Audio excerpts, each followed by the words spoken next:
Rontok itu marwah KPK sebagai cermin pemberantasan korupsi di Indonesia, ujar pakar hukum Universitas Jenderal Sudirman, Profesor Hipnu Nugroho. Profesor Hipnu mengatakan sebagai Ketua Komisi Pemberantasan Korupsi atau KPK, Firly Bahuri harus memprioritaskan proses hukum dalam kasus dugaan pemerasan terhadap ex-Menteri Pertanian Syahrul Yassin Limpo. Hipnu menilai adanya pemanggilan atau kepentingan yang berkaitan dengan proses hukum seharusnya lebih diutamakan. Pasalnya, penegak hukum anti korupsi harus memberikan contoh sikap kepada penegak hukum yang lain agar tidak menciptakan citra buruk bagi lembaganya sendiri.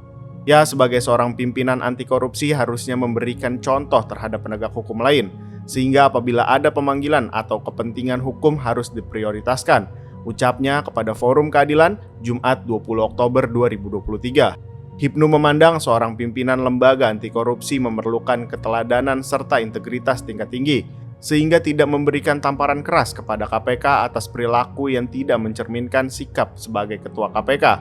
Kalau dia, Firly Bahuri, kaitannya sebagai pimpinan lembaga, pimpinan anti korupsi yang memerlukan keteladanan imbuhnya. Terlebih, kata Hipnu, jika kasus pemerasan terhadap SYL terbukti benar, maka dapat menghancurkan marwah KPK dalam pemberantasan korupsi di Indonesia. Ini masih dugaan, kalau itu betul, wah rontok itu marwah KPK sebagai cermin pemberantasan korupsi di Indonesia, tandasnya. Hipnu berpendapat Firly harus segera memenuhi panggilan Polda Metro Jaya agar dapat mempermudah proses dugaan pemerasan tersebut. Hal itu agar Firly tetap menghidupkan keteladanan KPK.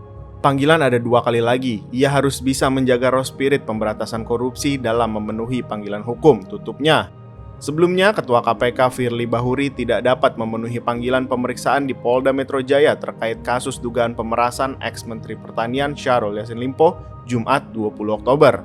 Wakil Ketua KPK Nurul Gufron mengatakan bahwa Firly sudah memiliki kegiatan lain yang terjadwalkan sebelumnya. Mengingat adanya kegiatan lain pada waktu dan tanggal yang sama, Firly belum dapat menghadiri panggilan tersebut, ujar Gufron.